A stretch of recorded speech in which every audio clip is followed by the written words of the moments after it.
اعوذ باللہ من الشیطان الرجیم بسم اللہ الرحمن الرحیم عن ابی ہریرہ رضی اللہ تعالی عنہ قال قال رسول اللہ صلی اللہ علیہ وسلم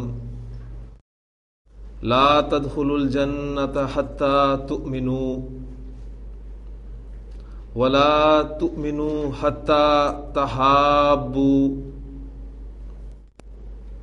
اولا ادلکم علی شیء اذا فعلتموه تحاببتم افشوا السلام بینکم۔ حضرت ابو ہریرہ رضی اللہ عنہ سے روایت ہے کہ رسول اللہ صلی اللہ علیہ وسلم نے فرمایا کہ تم جنت میں داخل نہیں ہو سکتے جب تک مومن نہ ہو جاؤ، اور پھر فرمایا کہ اور تم مومن نہیں بن سکتے اس وقت تک جب تک تم ایک دوسرے سے محبت نہ کرنے لگ جاؤ۔ پھر آپ نے فرمایا کیا میں تمہاری رہنمائی کروں ایک ایسی چیز کی طرف کہ جب تم وہ کرنے لگو گے تو ایک دوسرے سے محبت کرنے لگ جاؤ گے۔ اور طریقہ کار آپ نے بتایا صلی اللہ علیہ وسلم نے، افشوا السلام بینکم، آپس میں سلام کو پھیلاؤ۔ سلام کو پھیلانا، جب آپ ایک دوسرے سے ملیں تو اس پر سلامتی بھیجیں۔ اس کا نتیجہ کیا نکلے گا؟ آپس میں محبت پیدا ہوگی، اور محبت پیدا ہوگی تو نبی کریم صلی اللہ علیہ وسلم کے فرمان کے مطابق ایمان دل میں پیدا ہوگا، اور جب ایمان پیدا ہوگا دل میں تو وہ جنت میں لے جانے کا ذریعہ بنے گا۔ اللہ تعالیٰ عمل کرنے کی توفیق عطا فرمائے۔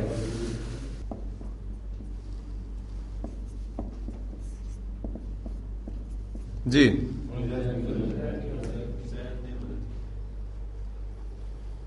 ابھی بھی تھوڑی سی کنفیوژن میں دیکھ رہا ہوں۔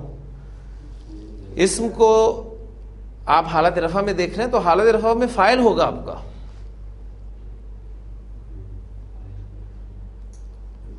یہاں پر فاعل آپ کا ضمیر کی صورت میں تھا، نصرہ، اس نے مدد کی۔ یہاں پر وہ اس جو ہے اس کو میں نے ظاہر کر دیا، زید نے مدد کی۔ اعراب نہیں تو آپ کو بتانا ہے کہ فاعل ہے کہ مفعول ہے۔ نصرہ اس نے مدد کی، نصرہ زیدن، زید نے مدد کی۔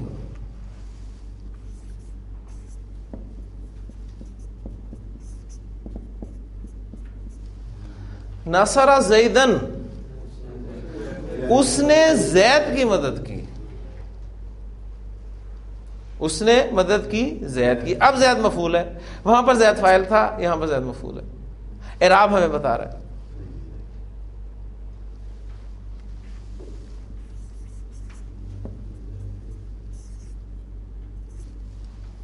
نصرہ، اس نے اس کی مدد کی۔ پہلے جملے میں آپ کا فاعل ضمیر تھا، دوسرے جملے میں آپ کا فاعل ظاہر تھا، تیسرے جملے میں آپ کا فاعل ضمیر تھا لیکن مفعول ظاہر تھا۔ اب چوتھے جملے میں آپ کا فاعل اور مفعول دونوں ضمیر کی صورت میں استعمال ہو۔ نصرہ، اس نے اس کی مدد کی، ہی ہیلپڈ ہم۔ بالکل اس حوالے سے آپ دیکھیں دونوں آپ کے پروناؤنز ہیں۔ اب ہم کون سا کیس آپ استعمال کر رہے ہیں، ہی کون سا کیس استعمال کر رہے ہیں، آپ کو میں خوب پتہ ہے، اس لیے کبھی کوشش ہی نہیں کی جاننے کی، لیکن عربی زبان میں اس کا خاص آپ خیال رکھیں گے کہ ناصرہ ہو۔ اچھا، اب ایک جملہ میں آگے لکھ رہا ہوں آپ کے سامنے۔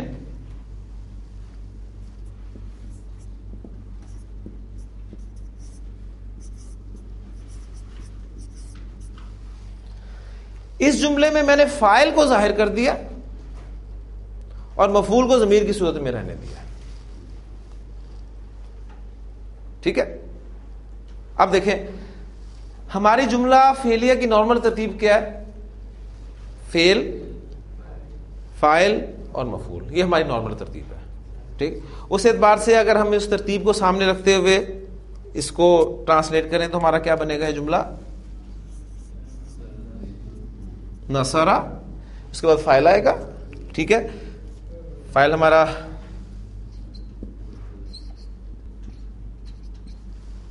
اور اس کے بعد ہمارا مفعول آئے گا۔ اب مفعول ہمارا ضمیر کی صورت میں ہے تو ہمارے سیکھنے کے اعتبار سے یہ شکل بنتی ہے لیکن ضمیر یہ حالت نصب اور جر والے ضمائر جو یہ اٹیچڈ ضمائر ہیں. اب آپ یہ دیکھیں کہ یہاں آپ کو یہ عجیب سا لگ رہا ہے یہاں لکھا ہوا. ایسی صورت میں رزلٹ کیا نکلا؟ رزلٹ یہ نکلا کہ اگر آپ کے سامنے کوئی ایسا جملہ آ جائے جس میں آپ کا فاعل ظاہر ہو اور مفعول ضمیر ہو، تو اس صورت میں مفعول کو فعل کے ساتھ اٹیچ کر کے لکھا جاتا ہے.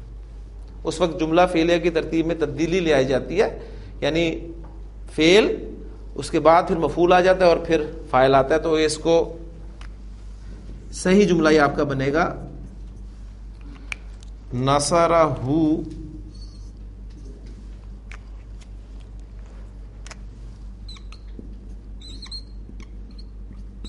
زید، نصرہ زید. جی ہاں جی، میں نے ادھر سیدھا پیش لگایا ادھر الٹا پیش لگایا، اس کی وجہ کیا؟ ہاں جی ماشاء اللہ. یہ واحد مذکر غائب کی ضمیر کے حوالے سے ہم یہ تفصیل سے پڑھ چکے ہیں کہ اس پر کبھی سیدھا پیش آتا ہے، کبھی الٹا پیش آتا ہے، کبھی سیدھی زیر آتی ہے، کبھی کھڑی زیر آتی ہے. اس کی وجہ کیا ہے؟ اس کی وجہ پچھلے حروف کی حرکت ہے. اس سے پہلے اگر زبر آ جائے یا پیش آ جائے تو اس پر الٹا پیش لکھا اور پڑھا جاتا ہے. تو نصرہ زید. ہاں اگر آپ کا مفعول بھی ظاہر ہے، جیسے ہم کہتے ہیں کہ زید نے حامد کی مدد کی، تو اس میں ہم اسی ترتیب کو سامنے رکھیں گے. نصرہ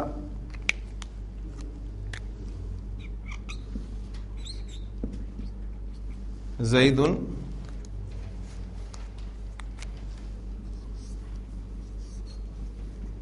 حامد. ٹھیک ہے، تو یہ جملے آپ دیکھیں بورڈ پہ آپ کے سامنے 4 اور 2 6 جملے لکھے ہیں. یہ 6 جملے آپ سمجھ جائیں، اس پہ غور کریں، یقین کریں آپ کا فعل کور ہو جائے گا انشاءاللہ تعالی. یہی صورت ہو سکتی ہے.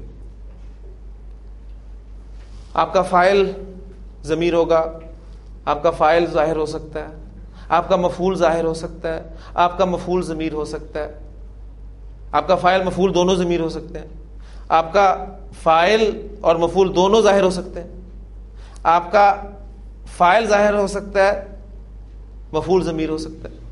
تو یہ کمبینیشنز ہیں سارے.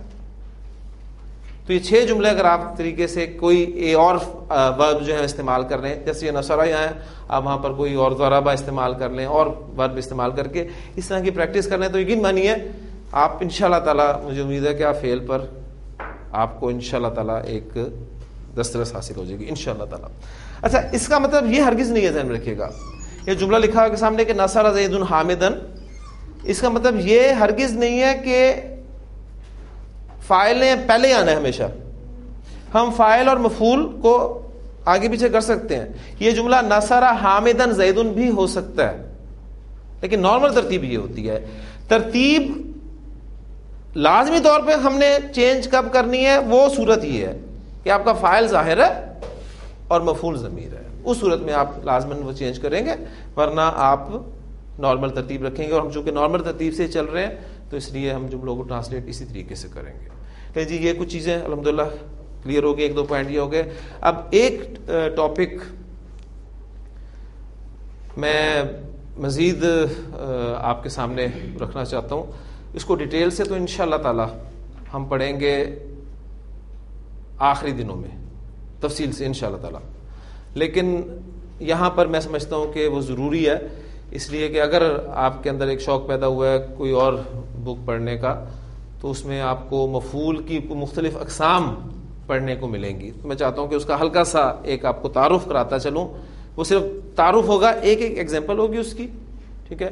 اس کے بعد پھر ہم اپنے سبق کو آگے لے کے چلیں گے اور انشاءاللہ ڈیٹیل سے ہم اس کو پڑھیں گے اپنے اس کورس کے آخری ایام میں. ٹھیک، تو اب اس ٹاپک کو ذرا سمجھے گا. مفعول کی اقسام. مفعول کی اقسام پڑھنے کے لیے میں آپ کے سامنے کچھ جملے لکھوں گا صرف اردو میں، اور پھر آپ سے میں نے نتائج نکلوانے، کیونکہ ماشاءاللہ آپ بڑے اچھے نتائج نکالتے ہیں.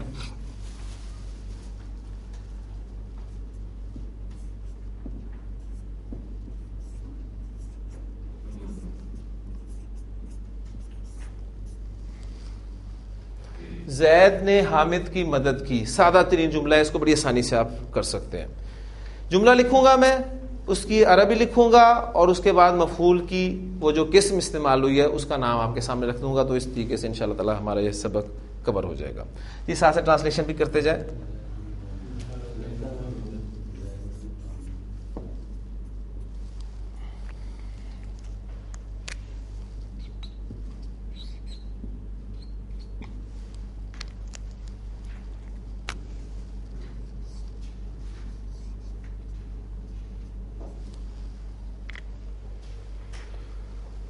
وہ مفعول جس پر فعل واقع ہو، یہ وہی مفعول ہے.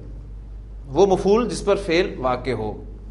اللہ نے زمین کو پیدا کیا، خلق اللہ الارض. ٹھیک، جس پر فعل واقع ہو، جسے ہم نے مفعول کا نام دیا ہے، اس مفعول کا، اب چونکہ ہم مفعول کی اقسام پڑھ رہے ہیں تو اس میں اس کا ایک خاص نام ہوگا. وہ مفعول جس پر فعل واقع ہو اس کو گرامر کی اصطلاح میں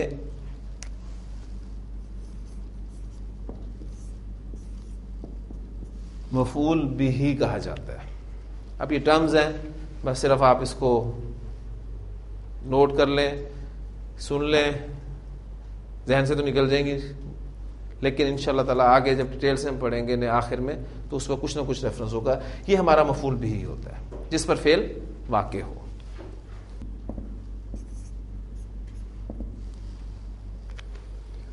زید صبح کے وقت گیا. اس جملے میں کام کیا ہوا ہے؟ جانے کا. ٹھیک ہے، فعل ماضی استعمال ہوا گیا، اور اس کا فاعل کون ہے؟ زید. اب یہ صبح کے وقت، یہ خود بتا رہا ہے کہ یہ فعل کے واقع ہونے کا وقت بتا رہا ہے. ٹھیک ہے، اس کی عربی میں آپ کے سامنے لکھتا ہوں. پہلے زید گیا کی عربی کیا ہوگی؟ ذہب زید.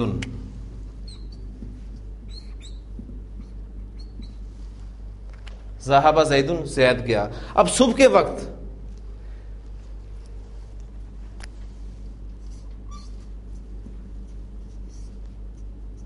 صباحن،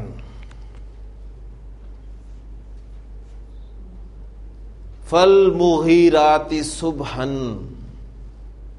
پھر وہ صبح کے وقت غارت گری کرتے ہیں. وہ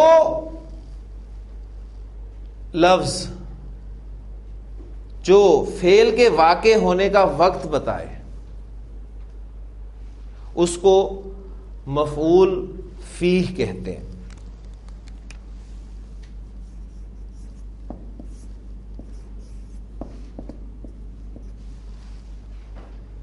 وہ مفعول فیہ کہلاتا ہے.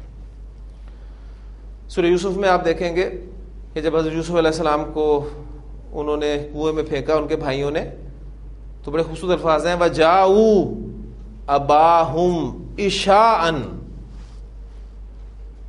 عشاء کا لفظ ہے نا، حالت نصب میں دیکھا ہے آپ نے. وَجَاءُوا أَبَاهُمْ عِشَاءً. وہ آئے اپنے والد کے پاس شام کے وقت، رات کے وقت یا عشاء کے وقت. تو وہ نصب میں استعمال ہوا ہے، یعنی وہ فعل کے واقع ہونے کا وقت بتا رہا ہے، لہذا وہ مفعول فی ہے. تو مفعول فی آپ کا ظاہر ہے، جب مفعول ہم نے اسے کہہ دیا تو مفعول حالت نصب میں ہوتا ہے. تو یہ صباحن.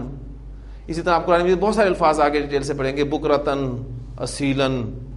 ٹھیک ہے، یہ سارے الفاظ جو ہیں، الیوما، ٹھیک، یہ سارے الفاظ حالت نصب میں استعمال ہوں گے، اس لیے کہ یہ مفعول فی ہوتے ہیں.